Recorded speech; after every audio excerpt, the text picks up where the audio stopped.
let's look at 1 Peter 3:14. Of course, as you know, the first Christians grew up and spread in a hostile environment. They were not the dominant cultural force. And as a result of that, they can give us a lot of guidance for how to carry ourselves today.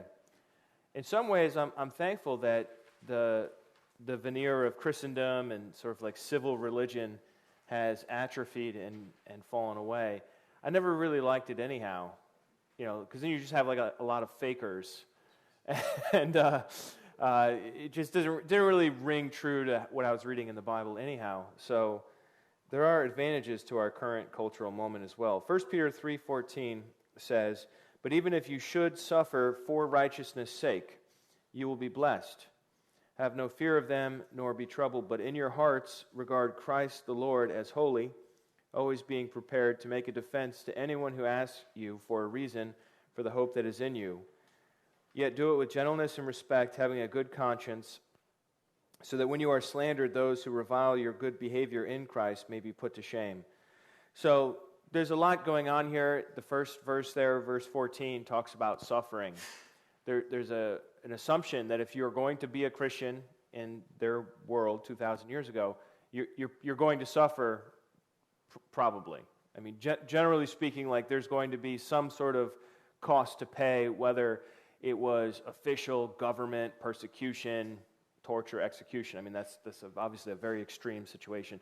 Or maybe just like your spouse is really uncomfortable with you not showing proper care to the household gods anymore at a more basic level. So, and then everything in between as far as like work opportunities and other social situations. I mean, the pagan polytheistic faith was very enmeshed in the culture. Their holidays were all celebrating different gods, and there would be festivals, the ritual redistribution of red meat. That's a very scholarly term for a barbecue. Was what they would do, where they would parade the god, like a statue of the god, through the city from the temple to the downtown area, and then they would have a sacrifice, and a big part of the sacrifice is the barbecue aspect, because people are subsisting on grains, and now you get red meat. So I mean, it's a big deal, and the Christians are saying, yeah, we can't go to that. So there was a cost and there was suffering, and I think in every generation there's some aspect to that, and we certainly are there today. And then verse 14 also tells us that you should not be afraid. Don't have any fear of them. Look, expect suffering if you're going to stand for Christ, but don't be afraid about it or be troubled. Okay, this is normal. Jesus said, so they did to the prophets. Those are Israelites in Israel preaching the Hebrew, essentially the Bible to the people in their own context, and they suffered. Okay, so this is just like par for the course. You're going to suffer if you want to stand with God and with His people. But that doesn't mean you have to be afraid or be troubled. It's going to be that's just expected. But then in verse 15, this is what we are to do. First of all, in your heart, sanctify Jesus as Lord. So it's important that you're being genuine yourself, right? That Jesus is Lord. Jesus is not just someone you believe in. Lord means you do what He says, essentially. So you have to have a genuineness in your heart and authenticity in your heart that Jesus is Lord. And you should be prepared to give a reason, to give an apology, not in the sense of saying you're sorry, of course, but in the sense of giving explanation for your hope. And ultimately, our hope is what defines our, a lot of other areas of life, especially ethics, I believe, which we could talk about that if you're interested. But when it says always being prepared to make a defense to anyone who asks for a reason for the hope that is in you, that doesn't just happen. You have to work at that. I remember I had this memory with Amy driving around in probably New Paltz or Poughkeepsie, somewhere down there, and we were doing like an evangelism outing, and we were just trying to talk to strangers, and tell them about God. I don't know. It wasn't all that sophisticated. We had a group of us, like 10, 20 of us going around. And she turned to me in the car and she said, well, how do we even know the Bible's true anyhow? And it was just like a lightning bolt from the sky, like, well, I'm sure there's some good reason. But the simple fact is we were just both raised to believe in it, and that's why we believed in it. And it's not like that was, there's anything necessarily wrong with that, if it's right. But it's very ineffective when you're talking to others. So I appreciated you saying that. I don't know if I ever told you that. But I did make up just like a BS answer on the spot, for the record, and did not show her any of my fear at that question. But we do need to do the hard work to have reasons to be able to explain why we believe what we believe. And then verse 16 is absolutely key: gentleness and respect, as Jerry mentioned last time. If you're going to come in a harsh way or in a disrespectful way, then you will do more damage than good. And I'd rather that you were defending atheism or Islam or something else, because you're making all of us look bad. So gentleness and respect is really, really key for doing apologetics and defending it. And then also, back to genuineness and hypocrisy again, having a good conscience, so that when you are slandered, those who revile your good behavior in Christ may be put to shame. So keeping your nose clean, walking the walk. So there's just so much in these three verses that's so relevant for us today. And one of the things that I think is really important for engagement and respect is understanding, like Jerry was sharing, where people are coming from. And so I wanted to do a little overview with you. Everybody has the handout. We have extras. That's good. So what I've done here is I have three columns. On the left, it says the age of authority, which is like, I'm thinking of the Middle Ages. In the middle, age of reason, which is like the Enlightenment period or modernism. And then on the right, it's the age of authenticity, which is like today, postmodernism. Okay, and what I want to do is go through these three columns with you, and then talk about how we can do apologetics in each of these different ages. And I want to start by saying that this is a heuristic, which is to say it's a teaching aid.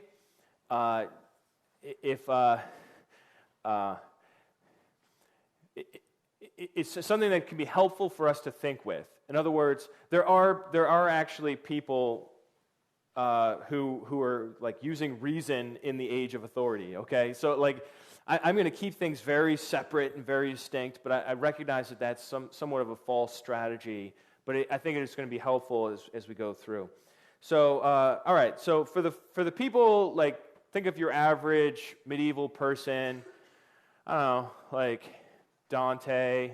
You ever read his Inferno? Or you've got Anselm. You've got lots of people in that period. Like, say it's like the year 1300 or something. What's your focus in life? Well, you've got your farm, your village, and everybody knows their role. Okay, this is pre-industrial revolution, so so-and-so's a farmer, so-and-so's a smith, and that later becomes the last name, right? But right now, you actually are a smith. It's like you smith for a living. And you got the guy that does the shoes for the horses, and that's your focus. You have a very communal focus. Your concern is about your village, your community. Cities are small. Typically, there are no skyscrapers yet. I mean, you have multiple stories, but nothing like what we have today. And people knew each other. So think of a small town. For a job, most people just followed in their parents' footsteps, which for guys would be typically farming, or craftsmanship for women would typically be momming, if that is the proper term for it. What is that? Having babies, raising the kids. I'm sure there were plenty of exceptions on both sides of that, but the options were limited. It was not like choose your own adventure. It's like, okay, this is the family business. This is what you're going to do. Nobody's really all that worried about it. Or if you want to be adventurous, you can join the church. You can join the clergy, but then celibate for life.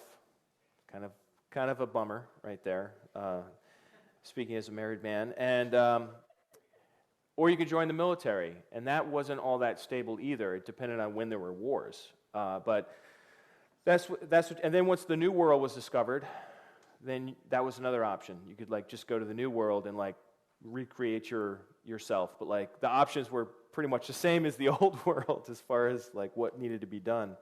So options were limited for jobs. As far as information goes, you had minimal access to information. You had religious education through art, sacraments. This is a lot where the stained glass windows came in, and the frescoes and the mosaics and so on, where they would depict Bible scenes because people couldn't read. And preaching, and especially the mendicant orders. So this is a Catholic world where you would have, every village would have a church, and then you would also have these orders of monks and nuns, and some of them would be cloistered away, living a contemplative life, praying, doing battle with the devil.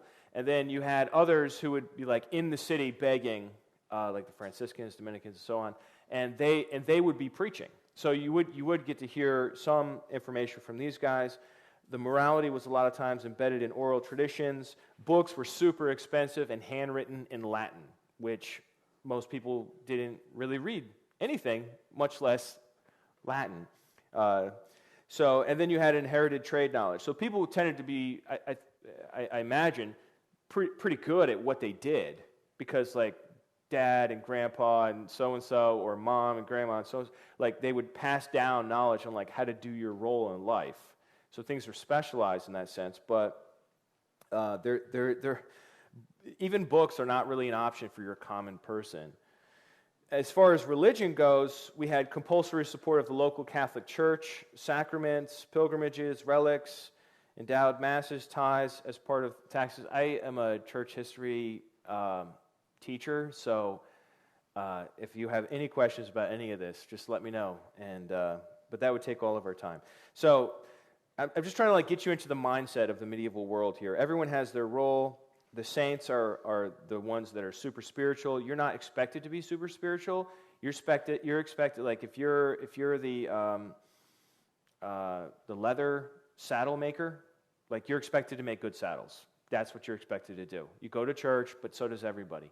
You know, everybody's Christian. You're born into it. You're baptized as an infant. You know, like that's your role in society. If you want to be super spiritual, you join one of the orders and you become a monk. You become a nun. All right. So then, it's the age of authority. Okay. So the church determines right practice. The church determines right belief. If you ask even a Catholic to this day, how do you know the Bible is true? And they say, well, the church has decided that it's true, therefore it's true. And that's like a debate subject for Protestants and Catholics, because we would say that the reason why we have certain books of the Bible is because God inspired them and preserved them and worked with people to understand them as being accepted. And they would say, no, actually, God works through the church, and the church said they were true. These are the books, so that's why. So the church is always held as the authority. But then you also had some criticisms. During this period, you had a lot of what's called anti-clericalism, people who are criticizing the priests and so on. And what are they criticizing them for? Well, they actually did have children. They had live-in girlfriends called concubines, and so concubinage was a major issue. There was a lot of jealousy because the clergy did not have to fight fires. They did not have to stay up for the night watch to protect the village. They did not have to serve in the military, and they didn't have to pay taxes. So people are looking at the priests and whatnot and the bishops, and they're like, why do we have to do all this stuff? You don't have to do it. So there were some critiques there. Simony was the issue where, if you remember Simon Magus from the book of Acts, he tried to buy the Holy Spirit, the ability to lay hands on people for the Holy Spirit. So simony in the medieval period is the practice of purchasing, or essentially selling off church offices or buying church offices so that you can derive an income from them, from the tithes, but then you're not actually doing the work. You hire some like low-level upstart priest, and he does all the work, but you get all the money, and you've got so many offices that you're responsible for. It's sort of like capitalism applied to the church in that age. So you have some people getting like super wealthy, to have these huge estates, lots of like live-in girlfriends, and but then they were supposed to be a bishop, and it's like these guys are living like princes. And then also the popes got captured for a little while there, and they had to live in France for like almost 70 years. So these are criticisms that were against the church in those times. The response, this would be the apologetic. So like if you were living in this period, what would your response be? It would be to not say Christianity's garbage. It would not be to say, there's no God. No, people are not thinking that way in this period. They're saying we need institutional reform. So they're like, all right, let's fix the Catholic Church, or with like Martin Luther in the 1500s, let's start something better, and that becomes the Protestant Reformation. So the Catholic solution recognizes that the authority remains in the church. They have this big, long council that lasts like decades, the Council of Trent, and they fix a lot of the issues with their priests and whatnot. And then the Protestants start their Reformation, and they locate authority within Scripture, and that's called sola scriptura, Scripture alone. And they fix the girlfriend issue with marriage. So like priests are like Luther married a nun, and famously his reasons for that were, number one, he thought it would make his dad happy. And number two, it would carry on the name. And number three, it would aggravate the Pope. So, having a monk marry a nun is just, right to the nose. So anyhow, this is sort of like one way of thinking. It's like almost like a worldview, a way of thinking about Christianity and how to deal with it. All right, then you have the Age of Reason. So this is more like, say, for example, in the 1800s. Now your purview, your focus in life is not your village, because now you have mobility, you have the Industrial Revolution, you have urbanization. So now your purview is your extended family, or even just your nuclear family. But it's still like, think of like immigrants coming to the United States. One person comes and they work really hard, and then they like bring their family over. It's always like bringing the family over, kind of a focus in this period. Now we have the old options, but now we've got factory jobs, yay, and child labor and sweatshops for sewing that light on fire. I mean, this is a crazy time. And then we have a lot of inventors in this period, and amateur scientists, people that would like be in a lot of different fields all at once. As far as information goes, we actually have books now. In the Age of Reason, you've got lots of mass-produced books. They're relatively cheap. They're even in your own language. But if you don't have a big institution or a lot of money behind you, you can't print books. You can't distribute books. You really do have a limit on what sorts of books get published. Okay? So there is a limit to the access there. As far as the religion goes, you have voluntary church attendance based on beliefs. So you don't have to go to church. Like in the old medieval mindset, like you had to go. It was what people did on Sunday, and it was compulsory. Like you are born into the church. Like to be baptized as an infant is to like be put on the grid. It's like our equivalent of a social security number. Like you are a person now because you're in the church, totally enmeshed with the government. Whereas now in the Age of Reason, church attendance starts to become voluntary, but there's incredible social pressure to conform outwardly. And I listed a couple of books there. Scarlet Letter explores this. Gone with the Wind, you have it there too, which is both during this period where you have a lot of like people that feel compelled to go, even if they don't really necessarily agree with it. Now for criticisms against Christianity, we have philosophical critiques. And so these are like the problem of evil. How can there be a good God if there's so much evil and suffering in the world, right? Is he impotent? Does he not love us? What's going on there? So that's where you have this big problem of evil, criticism. People start saying that miracles are superstitious. Oh, you're just superstitious. You're like one of those old-fashioned medieval people that thinks that if you do this little potion over here, then the gods will stay away or whatever. And or the most famous medieval superstition was to put like a doll dressed up with a pitchfork hanging on the front porch because they believed Satan's original sin was pride. And so they would make fun of Satan to his face, and it would keep him out of the house. And that's where the whole pitchfork with the horns thing came from. It was a joke on Satan. But anyhow, that people doing that would be considered in this age of reason superstitious, ridiculous, and so on. They point out Bible contradictions, and science comes of age where it gets loose from the church. And so now the biblical meta-narrative of creation, fall, redemption, and ultimately the kingdom to come gets replaced with the Big Bang plus Darwinian evolution and eventual heat death, which is really depressing to think about. So these are the criticisms that Christianity is now facing in the age of reason. So what do Christians do? What's their response? Well, we have evidential apologetics. And that's where you just basically, since it's the age of reason, all you have to do is give reasons for believing in God, give reasons for believing in the Bible, give counter-arguments to the philosophical critiques, and you got it. You know, you're set to go. So I just gave like a few examples of this. This is John Locke, 1695, The Reasonableness of Christianity.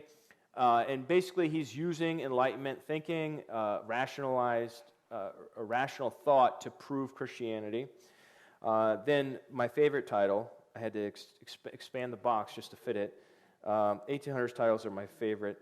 Natural Theology, or Evidences of the Existence and Attributes of the Deity Collected from the Appearances of Nature by William Paley, 1802. So that's where you get the watchmaker argument. Suppose you're going along the beach and you find a watch. Who would ever say this watch just sort of organized itself through natural processes, right? Obviously, it has a teleology, a purpose to it, a design to it. Therefore, there must be a designer, a creator of that watch.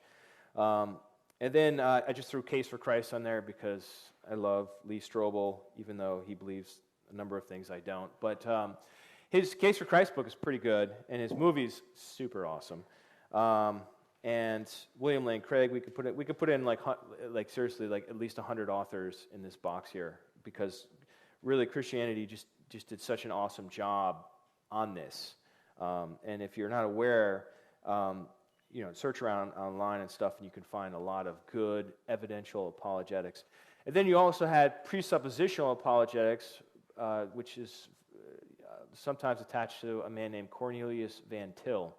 And presuppositional apologetics is leaning on like Kenny's moral argument to some degree, where, like, say we were looking at the Humanist Manifesto and it said something like, we think everyone should have human rights. Okay, so presuppositional apologetic would be to say, well, where do human rights come from? You know, if we're all just like cosmic accidents and just like, chemical machines pre-programmed to pass on our DNA, why should we regard somebody else's rights? Like, take, for example, rape. I think on naturalism, rape is not only permissive or permitted, but it's actually obligatory. Like, you should rape as many people as you can, because like your only impetus is to pass on your genetic code. So like impregnating multiple women would increase the chances of that, which is obviously a horrible conclusion. So I don't think that works at all. But presuppositional apologetics says, well, look, you're presupposing a Christian worldview in order to make your moral argument that Christians are intolerant or that Christians are this or that. The only sense of like what's the standard of good and bad, we'll get into this tonight, comes from God. So you're borrowing our foundation in order to build your house. And then you're going to criticize our house. You're like, well, dude, you used our foundation. So like that's cheating. Let's take our foundation out and see how nice your house is then. It doesn't really stand. All right, so then you have the age of authenticity, and this is kind of the cultural moment we're in now, where Jerry was just sharing a lot, and I want to focus and open it up for some discussion in a couple minutes here. So now the focus is not the village, nor is it the family, it's the individual. And it's the individual often against their own family. Oh, my family's over, they think this, but I think this over here. And it's actually expected for lots of folks that when you come of age, that you move away. That's considered normal maturing behavior in our time. That was not considered normal for a lot of human history. Like, who would do that? Like an explorer would do it, like Lewis and Clark or like Columbus or whatever. But like normal people just stayed in their, village or their area. Maybe you go to like another village over. But now it's like the individual against everything else. And for a job, we have this slogan, you can be anything you want to be. But it's not really true. I don't know if you discover, I hope I'm not like bursting your bubble here. But if you're like 6 foot or less, you're not going to be a basketball player. Like, period. So I looked up the top 10 actual most popular jobs in the United States today. And so, like, the great majority of people, I'm not sure exactly what percentage, but these are the jobs that people actually work, as opposed to what they think they're doing. So number 1 is retail. Number 2 is a cashier. Number 3 is office clerk, food prep, nurses, waiters, customer service, janitors, freight stock laborers, and secretaries. So those are like the big top 10 most common jobs in the United States. We have like in our heads a slogan, you can do whatever you want to do, but these are probably where you're going to end up. Not everybody, but the lion's share of people. Then for information, we live in the information age. It's awesome, right? So we have democratization of the information. We have the internet. Anybody can publish a book, either a print version or an electronic book. We have websites, blogs. We have Google Books, social media. You guys know what we have. We have great podcasts, especially Restitutio and Trinity's self-plug there. Restitutio being my own podcast. I thought Dale would be here, so I actually should white that out now that he's running late. But anyhow, then for religion, we have this, we're in this new time where people are really anti-label. They do not like to be labeled in any way. I personally, as an analytical person, I love labels. I would like to give you like 20 labels each and just like put you in a little box and be like, that's who you are. And it would infuriate you, so I'm not going to do that. But people in our time tend to not like organized religion. And whenever somebody says that to me, I'm like, so like if it's chaotic and, disorganized, you're in, right? They're like, no. So they want to be spiritual but not religious. They're skeptical of spiritual authorities owing to sexual harassment, embezzlement, prosperity gospel, hypocrisy. We live in a time where there are these significant skepticisms towards the old guard. And then this is what Jerry was just talking about. Religion is private, but society is pluralistic. So pluralistic means we all can be in the same society together and believe different things. The old ideal of America, I think to some degree, was this concept of the melting pot, right? Where people would come and they would learn English and they would learn American values or whatever. This is really not the time in which we live. People will come, but they will retain their culture. A lot of times they'll retain their language. And like if you meet people from immigrant communities, trying to think of a good example from where I live. We have a bunch coming in from Burma, Myanmar, Burma. So there's like a lot of refugees coming in from over there. So what do they do when they get here? They all find housing together. Or like Koreans, we have a lot of Koreans in New York too. Like same story. And then the Koreans, they'll start a Korean church with the service in Korean, right? So this is not the idea but this is pluralism. Pluralism is we all use the same road, we all pay taxes to the same, systems, but like you're doing you and I'm doing me, and there's no pressure to really change. I mean, there's some sort of like minor pressure to like get around in the society. You need to know some English, obviously. At least in New York you do. Maybe not in some other states, like on the border and so on. So that you have this idea of religion is private. You do you, but don't tell me how to live. And then, so what are the criticisms of Christianity in our time? it's a moral critique. People say, I don't want to worship a God who supports patriarchy, slavery, and genocide. So the issue is not like, is there a God or not? That's the age of reason. Now it's more like, well, even if you prove to me that there was such a God, I don't want to worship that God because he offends me morally. This is a really interesting move because I think as we'll see tonight, like God, we kind of need God to like make any moral judgments anyhow, and we're making moral judgments on God, which is just so ironic. But it's the way people think, and they've lifted themselves up to a position of, I'm on the moral high ground, and if your God is not, up to my standards, then I'm not going to believe in him. Then you have, what was the next one there? Christian scriptures don't accept gay marriage, transgendered cross-dressing, that sort of thing. But that's a moral critique again. You're saying, you Christians, you're immoral, you're intolerant. And then the old white men trope, which I absolutely despise. Because I'm hoping one day to become an old white man. I was once in a class at Boston University, and it was an ethics class, which I was forced to take, for the record. And it was just a moneymaker. Like, the teacher even said so on day one. He's like, this is just a moneymaker. Like, we're not going to learn anything. Like, this is a way for the university to like, make money, require classes. Anyhow, and one of the guys, so we had a black teacher, and like pretty much everybody else is white, and one of the guys who's like trying to be excessively like progressive and like with it says, well, we all know that old dead white men are all wrong. And it was just like, and everyone was just like, yeah, everybody knows that. We need to find like some minority to tell us about ethics. And it was just like, isn't that racism? Like, should the color of your skin determine what value your beliefs have? But if you look around at Christianity today, it is a very segregated, they say Sunday at 11 is a very segregated time in America, where you have black churches, you have white churches, you have Hispanic churches, Korean churches, whatever, and you don't really have as much integration.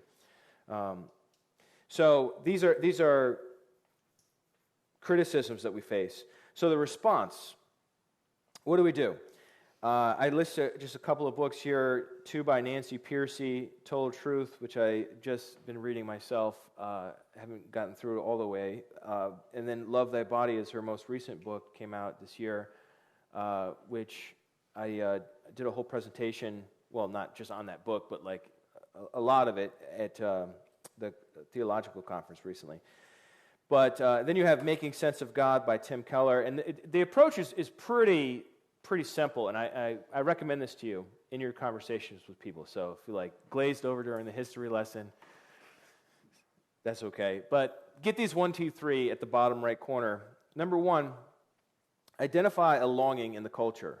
So in other words, start, like Jerry said, start with their heart. Start with their issue. What are they on about? What is the issue in the culture? And then you can show how our society, step 2, fails to meet this desire or solve this problem. And then last of all, show how lived Christianity satisfies the longing, enabling a life of authenticity. I didn't say much about that term, authenticity, but according to Charles Taylor, who wrote a big tome on it, we live in the age of authenticity. This is when people, my favorite example is at Disney with the ice, what was that one called? Frozen. Thank you. Elsa goes off to, the wilderness because she has like snow powers, and she sings "Let It Go," right? And that song really encapsulates the zeitgeist, the spirit of the age where we're at right now, which is like, there's no right, there's no wrong. I just have to be me, like over against society, over against my, who was it, like her sister she left behind? My sister, over against everyone else. I've got to be a bird and I've got to fly, or I've got to be a snow queen and build a snow castle, whatever it is. And, so the idea is that, the individual, it's called hyper-individualism, the individual over against everything else, you look within to find truth, and then you make that your reality, and no one dares to ask you about that. So that's sort of like this trend of authenticity. But as Christians, we can tap into that too, Because the most authentic person, even more than Elsa, is Jesus Christ. You look at his life, you look at like how he dealt with people, what kind of situations he faced. Think about it like this, he's the only one that never sinned. So he's entirely authentic, totally consistent to his beliefs that he is God's son, that he is the Messiah, and so on. That and Jesus rails on hypocrisy. I mean, if you were having lunch with Jesus and you wanted him to like get red in the face, just like talk about hypocrisy. I mean, he just Matthew 23, read it sometime. I mean, just woe, 8 woes against the hypocrites, right? So Jesus is still as attractive today. I mean, I think Jesus is just attractive in every generation somehow, which is awesome. But bring it back to him rather than like defending your denomination or your group or like your old white men. Like forget about the old white men. Let's talk about the Middle Eastern, guy who could be at this conference because he was in his 30s. Let's talk about Jesus and talk about his authenticity and him being true to life. But anyhow, I want to run through this strategy with you on a few different issues, kind of open it up here. And I want you to identify for me the longing, the failure, and how Christianity succeeds for each of these. So first off, let's talk about, I was just trying to like brainstorm some issues that are just around in the air. Let's talk about gun violence, right? What is the longing of our culture behind that issue? Security. Yeah, I think you're right. Parents want to have their kids come home at the end of the day. You do drills and stuff, and you're in elementary or high school? Yeah, it's a big deal. I mean, it's something our society is very much engaged with. And then, hey, Nate, can you pass back a handout to the scholarly gentleman in the back that snuck in unnoticed? So how is our society failing to fix this problem? What do you think?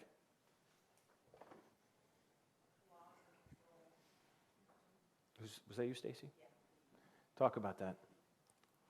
Well, I mean, our culture now is very reactionary instead of active in a good way. Something bad happens, we need to react, and now we need to control from that ever happening again by restricting this, that, or the other thing. Well, the big thing is to restrict gun purchasing, right?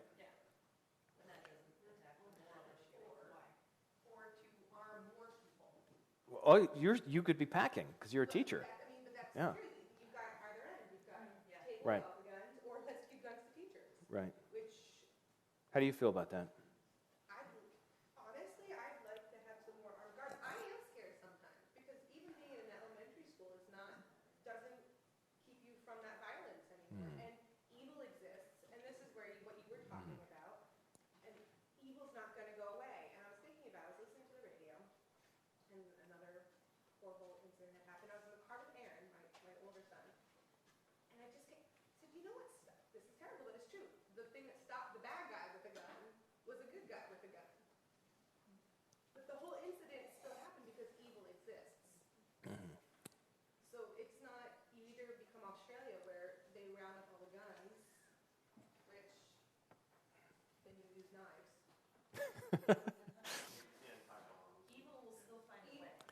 Well, here's the thing. I think you're expressing exactly what I was hoping, which is the society is sort of like tied in a knot on this issue, and you have the one side that says, okay, this is what we need to do is restrict gun purchasing. Well, there's already 300 million guns in the country. It's enough for every man, woman, and child. So like that's not necessarily going to stop anyone. I mean, maybe it'll stop some. I don't want to say it doesn't stop any. And then you have the other side, which is like, no, we just need more guns. But like that's, it seems like, not that neither of those would do any good, but it seems like a very small, Band-Aid over a really big problem. And I feel like a lot of us have the sense that our society is really just confused, definitely upset, but certainly also confused about what to do about this issue. So now let's talk about Christianity. How can Christianity offer a solution where the society does not? Help heal the wounds that started the violence in the first place. Talk more about that. What do you mean? At least from what I've read and seen, the people that are committing these atrocities are coming from a place of either, being bullied, having some kind of, mental struggles, bad home lives, fathers, parents in general, just who are not invested in them, which goes directly against God's original intention for how the family unit would work and for people to take care of one another. So if we can get back to the grounding of having God's morals ingrained in there from the beginning, we can start to address the wounds that cause these people to lash out in such violent ways. To kind of expand on that, we've kind of allowed our children to believe that they're the center of the world. So when they've been offended, they get to turn around and hurt other people. So kind of making it more about God and the world instead of, well, you've been hurt, so go ahead and do what you want to do and kill a bunch of people. For you. Did any of you watch the Nicholas Cruz video? This is the most recent. I think he's the most recent shooter. So he recorded a video of himself. It's like 2-3 minutes long, and he talked about how like people were calling him names and how nobody's going to say that about him anymore, and how he actually specified a goal of killing 20 people because he thought that would get him essentially celebrity status. And he did not. I'm not a psychologist, but like he did not, to me, come across as an insane person. He came across as a wounded person. And what I thought was so striking about the video was how, this is maybe a Justin point, how poor the quality was. And, he's like holding his own camera, and it's probably in his phone, and it's just like, he doesn't apparently know about like the flip around feature or something. I don't know. And what that said to me is that like there's no one else here. There is no friend. Like all it would take is one friend to say, "Dude, you can't do that," and boom, he probably would have had a second thought or stopped planning it or whatever. And I think on this issue, like so many issues, Christianity actually has a really powerful solution to a major problem in our culture. And again, it's not going to fix every single thing because we live in a fallen world and we believe in evil and spirits and so on. But like at least this gives us something other than, I think we should outlaw the AR-15. Like how many times are you going to hear that debate and then you have the two sides and then nothing happens? Like how many times are we going to go around that and just like be angry? So like what if, hypothetically, Christian churches across this land, 71% in the United States self-identify as Christian, by the way. Even if like the power structures of the culture and the like Hollywood and the government and stuff like that maybe are pushing a secular agenda, I think that is also true. But by and large, this is still a nation with a majority of Christians. And so, like, what if Christian churches across this land decided to challenge their high school kids to be activists who target the outcast for like Christ-like love? I mean, that might do something. You know what I mean? The hard thing about it is it'd be really hard to measure because like how many of them are going to be like, well, if nothing happened, then I would have shot up the school in 5 years or 2 years or whatever. But I mean, I feel like at least we have something positive to do. That Christianity can actually tap into, like Renee said, the real root of the problem here. Let's switch to sexual harassment. Another issue in our culture. What's the longing there in our society? What are people after in the whole sexual harassment? Think of Matt Lauer with the button under the desk that locks the door. Total creep, right? And like, what's the deal with that? What's the longing? Or what's the longing against sexual harassment? Respect and dignity. I think you're right. See, now nobody ever says that, do they? They're just like, there's outrage, and there's like, we need to get these men We need to simmer them down, decrease their insane drives. Men are the problem. No, the problem is respect and dignity. Women want to be respected. Well, men too, respected, and sexual harassment violates that at a fundamental level. It says, you do this act for me, and I will give you a promotion. Or if you don't, you're fired. Or, hey, let's just mess around and there's no strings attached, or whatever it is, but it's done in an inappropriate way where you're supposed to be at work or doing something productive. So how is our society failing to fix this problem of sexual harassment? Or what is our society doing about it? Because there's a lot they're doing. We're going to prosecute and blame the offenders we can find, right? Yeah. We use... And maybe too quickly sometimes. Or overreact. Mm-hmm.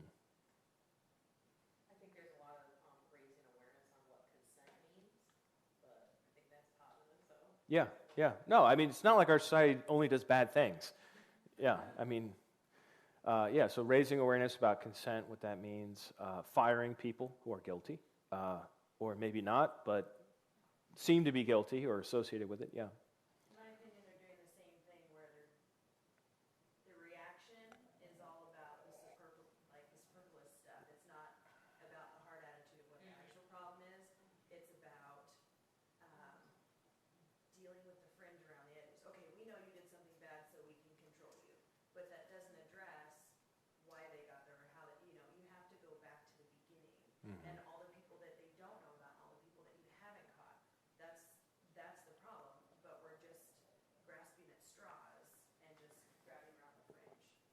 And and that can still be a good thing. I mean, obviously you want people, disciplined or punished for their inappropriate actions, but it's still not addressing the hard attitude, which is the problem. Mm-hmm. We have a thing in our business where we get quite a few employees, and we'll talk to them when something comes up about not wanting to have to make a bureaucratic regulation for the company, right? Don't make me have to make a rule about this.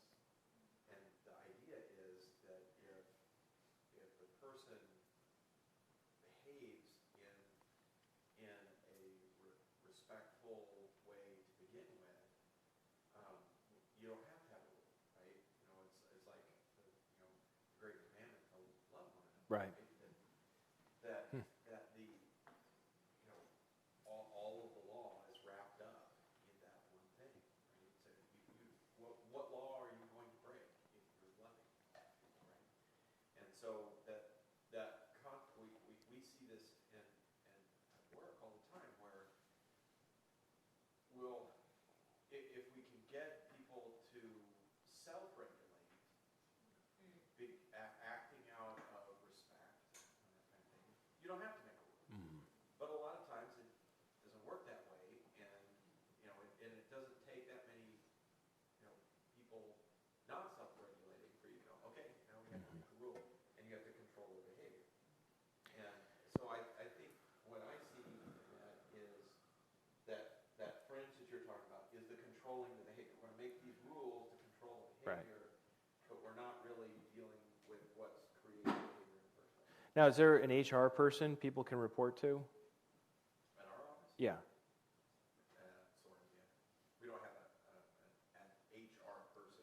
But there is somebody that they could report to if they were, going through something. But Yeah. I'm not just talking about sexual harassment. It could be, making sure to, not leave a mess in the bathroom or something like Right. that. Yeah. It doesn't really matter what it is. It's all the same thing. Are you behaving in a way that is respectful to other people, or are you behaving in a way where you don't really care about that, you just care about what you want? Right. That's it. Yeah. Working in the medical field and schools, every year I have to take competency trainings. So over the last 15 years, I've seen a huge shift in the sexual harassment trainings. 15 years ago, it used to be that your workplace has no room for sexual activity or talk. And if you say something about it to somebody and they don't like it, that's sexual harassment. So- it's become, like this year I really noticed it, and I don't remember what the big change was, or if I just, I'm numb to it because it's been 15 years, but this year I really noticed that it's no longer that. Now it is, unless it's over a long period of time and extremely frequent, and it's been made very clear that it's unwanted, it's okay. Oh, So. well, that's kind of opposite. I can make sexual advances at anybody I want, and as long as it's known and okay, that they're all right with it. What state is this? That's in Illinois, but it's Illinois? It's a U.S.-based competency But that training. sounds like what's happened with bullying, which is kind of connected. But because I agree with this too, though, because working with kids, I think everything is bullying. If you call someone a name, that's bullying. No, it's not. It has to be over a prolonged time. Oh, I see. Right. So I think that definitions keep changing, Yeah. which is. Yeah. Well, I think we can agree that the society is struggling to deal with the issue. Now, how can Christianity offer a solution here? What do you think?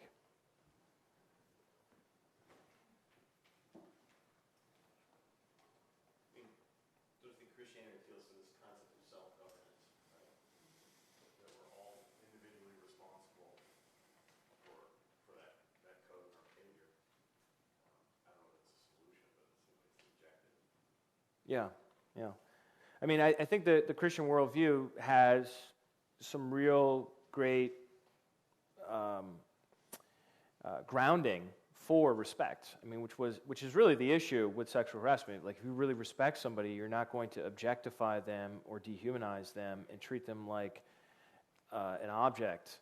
You're going to treat them like another person. So, like, even just the image of God theology that we see right in chapter 1 of the Bible gives us a starting point for talking about male-female relationships. You see Adam and Eve, and they are very, very much like mutually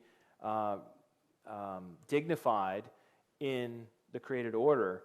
And so, I mean, but like if you are approaching it from a completely naturalistic worldview, if you can get away with it, why wouldn't you, use any kind of sexual harassment you can? So I feel like we have a huge advantage, at least, to show respect. But then I think you add to that the Christian sexual ethic of sex within marriage, using marriage as a boundary for sex, and you cut down on so much of the like water cooler fishing expeditions where like a guy goes up to a girl and he's like, "So, Friday?"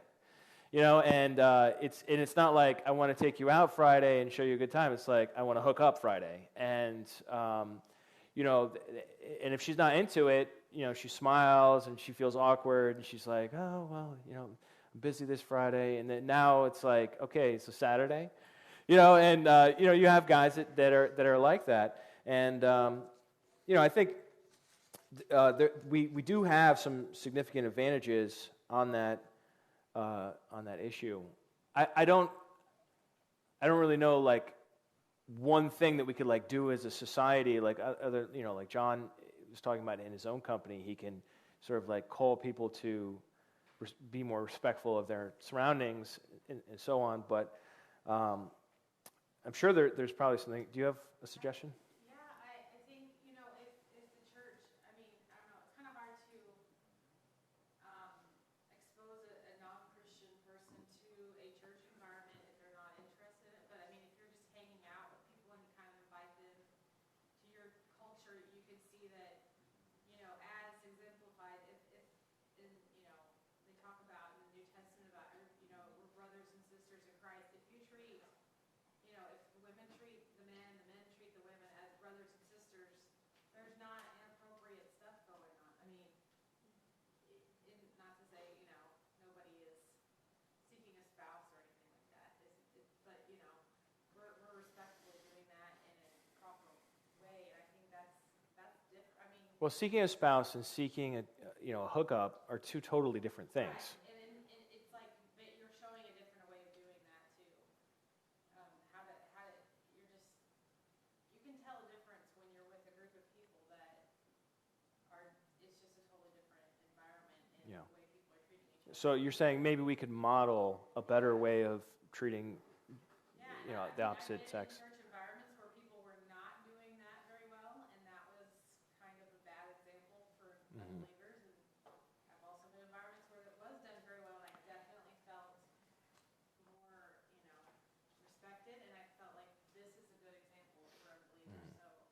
Sometimes, Being that yeah. would be great for other people to see.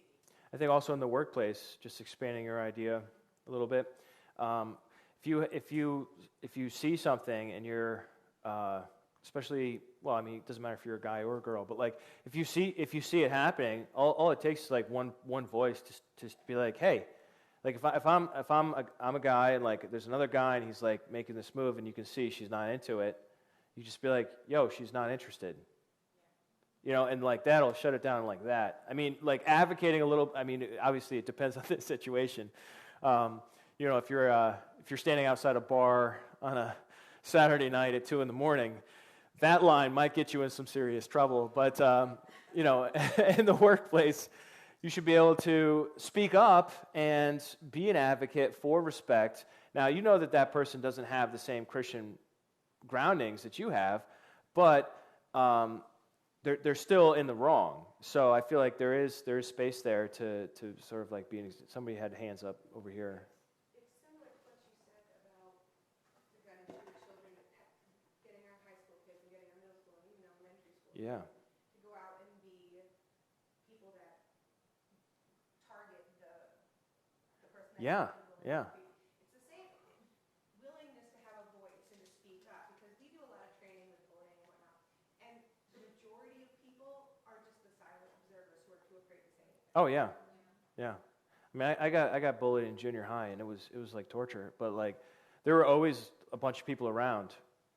Right. Like all it would have taken was one, like, moderately sized dude, or like really boisterous woman to like put the lid on it, and this kid would have, But I think we see you know. that even with the Hollywood stuff, with the people who are, oh my gosh, I can't believe this. You all knew what was going on. Oh yeah, yeah. So it just takes a person to speak up and to be willing to take on something. What were you going to say, Julie? I really, this is a different experience, and I'm going to brag on my husband, but I just want to say that people notice, friends and people that you're around, if your husband is steeped in the scriptures and shows that in his life towards his wife, there are so many people that have marriages that the husband just treats their wife differently out in public. I mean, says things, criticizes them. I mean, just acts terrible to them. And you know, when you have a husband that shows respect to you, loves you, the women notice. I mean, they take notice that your husband, they say something. They go, oh my gosh. They notice the difference in your marriage when your husband treats you. Right. So like even in the grocery store, being an example. Everywhere. I mean, and it will open the door for opportunity to talk. They'll say, what? Why is he that way? Yeah. It's an opportunity to start talking. All right, I'm going to jump to one last issue. Just I wanted to try this approach out with you guys because I feel like it is a way to advertise Christianity in a sense before actually getting to an evangelism encounter or a gospel presentation, that somebody's defenses aren't already up before you start talking, okay? Because you're talking about gun violence, or you're talking about sexual harassment, you're talking about, we could talk about scientific progress. We could talk about science. You know, this is a topic that people talk about. They talk about medical advances, they talk about technology and these kinds of things. And like, I think the default position for many of us is to say, oh, that has nothing to do with Christianity. Christianity is this thing we do over here. And like technology, totally morally neutral, right? Well, because it's totally morally neutral, it needs some sort of moral compass, right? So like it needs something. Otherwise, it's just going to be used in all kinds of crazy ways. So what is, what do you think is the core longing behind technology and technological advancement? What are we looking for? To make life easier? Feel connected to people. To feel connected, right. What about, I don't know, cars? Like what's the desire behind there? Freedom, right? Yeah, I think, well, yeah, status. I think, Shelby, you probably get to the heart of it the most there, where you say to make life better. You know, the idea is like make your life better, make the world a better place, to do something that is good, I think. But then what social failures has technology been a part of?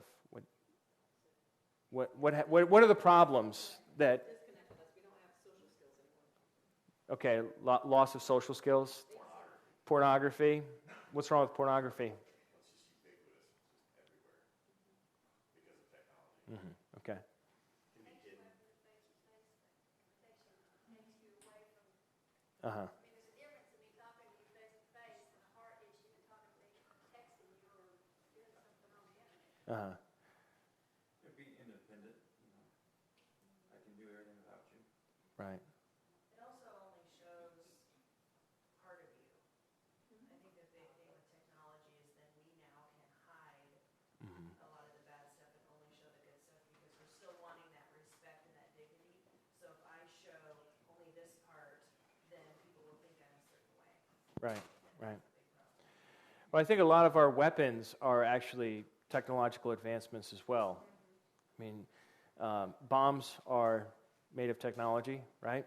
And so if we look at the wars of the 20th century, for example, a lot of what we've done with technology is kill each other much more efficiently than in the old days where you had to lug this big sword and you try to swing it at somebody, but they're wearing armor and, I mean, it's just like a lot easier to kill people when you're just going like that or just, right? I mean, so I think a lot of the technology has been used to kill each other, to separate. So, I mean, this is really another issue, and people bring it up, especially like what Julie was saying with like the texting and people just like buried in their phones. It's like one of the number one criticisms of whatever the post-millennial generation chooses to call themselves is that they are in their rooms and they're depressed. There was a recent report out in some big publication, I forget which one, that for like the first time in like forever, teens are having less sex with each other than like any time on record. Like high school pregnancies are way down. They're just like not physically interacting.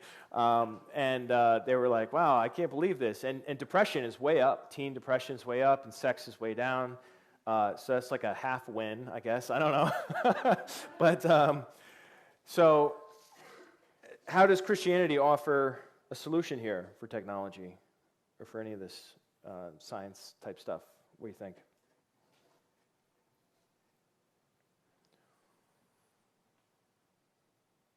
Use it to get the word out and spread it. Use it to connect, like virtual fellowships, things like that. Even like what we're doing with the live stream, just using it to make the word more available, especially in places where getting the written word to people, like having Bibles and things like that, is much, much more difficult. I would say it solves the issue on several accounts. I want to talk about the belongingness and community connection of which people use technology to achieve that. And I think that the corporate worship environment of the Christian faith, of coming together and being part of a community who is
Christianity offers a really simple, awesome ethic in love your neighbor as yourself that I think could really help science. I mean, if you really look at scientific progress and whatnot, I mean, take nitroglycerin. I mean, you can use it to, I think it's like, can fix a heart attack or something. It's some sort of medicinal value. You can use it to build a tunnel through a mountain, or you can strap it on your body and blow up a coffee shop. Like it's the same chemical reaction. Well, maybe not exactly the same for the heart medicine, but it's the same stuff. But like you're using it for different things, and the technology companies is not asking the question like, well, I don't know what they're asking, but like the question that they need to ask is like, is this good? Is this going to be? How can we use this for good? And so. Like I said before, we are still a majority in the United States, not even close. I mean, we're a vast majority in the United States, and we are all being told, keep your religion private, keep it in the home, keep it in the church, don't bring it to work. And yet, you know, who do you think's working in the companies that produce these different technologies that then get used in these different ways? You know, a lot of them are Christians. So I think being able to speak up a little bit and say, hey, I think we should put this limit on this or do it this other way so that people don't use it for that, is a way that Christianity could, the Christian worldview could be helpful in these kinds of workplace contexts. You're standing. Do you want to wrap it up? Or? Oh, okay. Because we only got like 5 minutes. One of the things that is a big deal in our culture is entertainment. And so I'm thinking about what you're talking about in terms of how, as Christians, do we, you know, and I think typically the way people think about that in terms of whether you're talking movies, television, games, whatever, that people tend to think about it in terms of sort of moral codes that, if we make Christian movies that, don't have all this bad stuff in it, that's what we can do to affect the culture. But the way I thought about this for some time is that the problem with entertainment is not so much presenting the raw stuff of life, right? And you make a movie about sexual harassment, right? The problem is whether it tells the truth or not. And so let's say you're gonna make a movie or write a story about adultery, and you write it where the people committing adultery, that they end up together because they were really soulmates, and they shouldn't have been in those other marriages in the first place. Right. That's telling a lie. Mm-hmm. That's not the truth about marriage. It's not the truth. It's not even the truth about reality. That's not how it works. But on the other hand, if the story is telling a story about adultery where lives are destroyed, Mm-hmm. right, where it's ugly, Yeah. and the end is bad, Mm-hmm. right? It's a tragedy. That's actually telling the truth. Yeah. And that has value. Do you see that movie Flight with Denzel Washington? That was one of these rare movies where I came out and I was just like, this movie is going to do a lot of good in the world, because it was about an alcoholic, and like his life just crashes and burns. There is like a little tiny like Christian thing at the very end too, which made me really happy. But definitely a rated R movie. I think the opening scene would indicate that clearly. But it was telling the truth about if you are an addict and you don't do something drastic about it, like this is what your life is going to, so I think it's definitely true. And relating all of that back to, how do we as Christians, how do we affect the culture in a positive way? How do we bring the gospel? How do we bring Jesus into the culture? That is, I think truth has a lot to do with it, but not truth in the sense of trying to create just another mask, which is what Casey was talking about earlier, that people do with social media, is they create a mask. Instead of creating a mask where, well, I'm a good Christian and I'm going to present this good Christian face to the world, and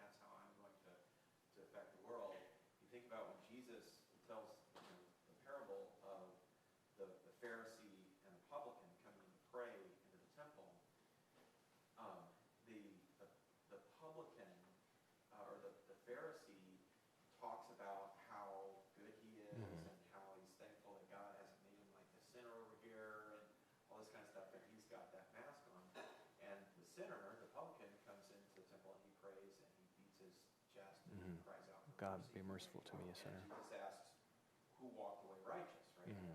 Everybody hangs their head and says the sinner walked away righteous. And actually, in when John talks about the idea of walking in light or walking in darkness, the Pharisee is walking in darkness, and the sinner, the publican, is walking in light.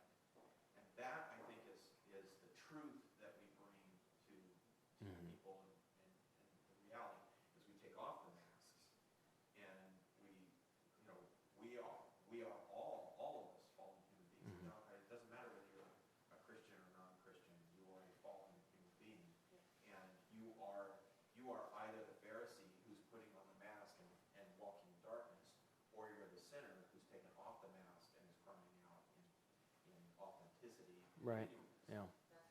I just wanted to say one last thing. We've got one whole minute left.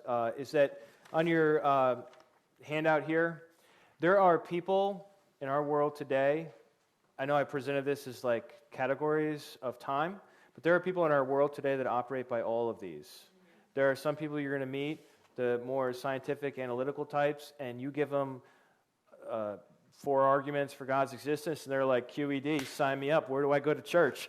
And then there will be other people that it really is an authority issue. I once met an older gentleman, and I was talking to him about my faith, and he said, I was born a Catholic, I'm going to die a Catholic, and there's nothing you can ever say to me that's going to change that. And I said, well, just hypothetically, what if Catholicism were wrong? Would you still want to believe it? And he said, yes, absolutely. So that's not rational. That's not lived experience. That's authority. He was operating from that authority structure. He locates authority within the church, and so the only way to deal with that is to put doubt in whatever you have that authority invested in. So I've kind of focused on the bottom right box the whole time here, but these other things are good to think about and to deal with people on, and the only way we're going to find out is if we ask questions, like Jerry was saying before, to find out where somebody's coming at and what their thoughts are.